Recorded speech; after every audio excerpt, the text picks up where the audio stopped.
കുറച്ച് ദിവസമായിട്ട് എടുത്തു വെച്ച പിസ്തയുടെ തോട് കണ്ടപ്പോഴാണ് ഒരു ക്രാഫ്റ്റ് ഐഡിയ വന്നത്. അപ്പോൾ ആദ്യം അതിന് വേണ്ടിയിട്ടൊരു തമല എടുത്തിട്ടുണ്ട്. അത് മൊത്തം ടേപ്പ് ഒട്ടിച്ചു കൊടുത്തു. പിന്നെ പിസ്തയുടെ തോടൊക്കെ കൂടെ പെറുക്കിയെടുത്തു.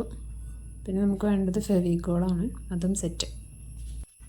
ഈ തമലയുടെ മേൽഭാഗം ഒഴിവാക്കിയിട്ട് നമുക്ക് ആവശ്യമുള്ള ഭാഗത്ത് മാത്രം ടേപ്പ് ഒട്ടിച്ചു കൊടുത്തിട്ടുള്ളൂ.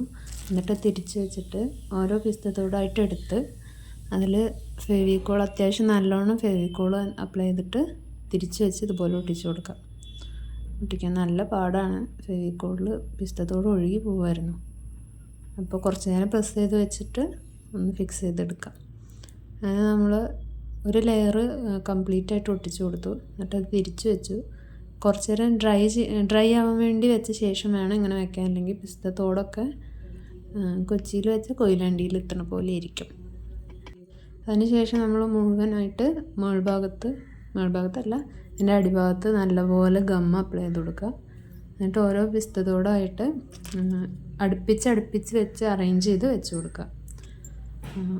മാക്സിമം പറ്റുന്ന അത്രയും അപ്രോക്സിമേറ്റ് ആയിട്ട് വെച്ച് കൊടുക്കുക.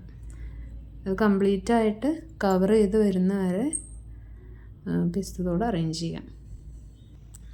ഇത്രയും കൂടുതൽ ഗം അപ്ലൈ ചെയ്യണം എന്തിനാണെന്ന് ചിലപ്പോൾ ഒരു ഡൗട്ട് വരും.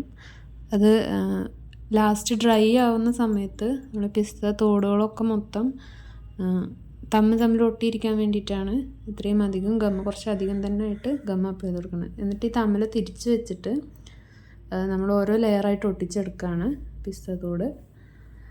ഫസ്റ്റ് ലെയർ ചെയ്യുമ്പോൾ മാത്രമേ കുറച്ച് ബുദ്ധിമുട്ടുണ്ടാവുള്ളൂ, ബാക്കി കുഴപ്പമില്ല. എന്നിട്ട് അതൊന്ന് ഡ്രൈ ആവാൻ വെച്ചിട്ട് പതിയെ അടർത്തിയെടുക്കുക. സൂക്ഷിച്ച് അടർത്തിയെടുക്കണം, അല്ലെങ്കിൽ പൊട്ടിപ്പോവും. ഇതാണ് നമ്മുടെ ഫൈനൽ പ്രോഡക്റ്റ്. ഒരു ചെറിയ ബൗളിൻ്റെ ഷേപ്പിൽ കിട്ടാൻ വേണ്ടിയിട്ടാണ് നമ്മൾ തമലയുടെ ബാക്ക് സൈഡ് യൂസ് ചെയ്തത്. ഈ ക്രാഫ്റ്റ് ചെയ്യാൻ വേണ്ടിയിട്ട് ചിലവും വളരെ കുറവാണ്, അധ്വാനം വളരെ കുറവാണ്. അപ്പോൾ എല്ലാവരും ഒന്ന് ചെയ്ത് നോക്കുക. ബൈ.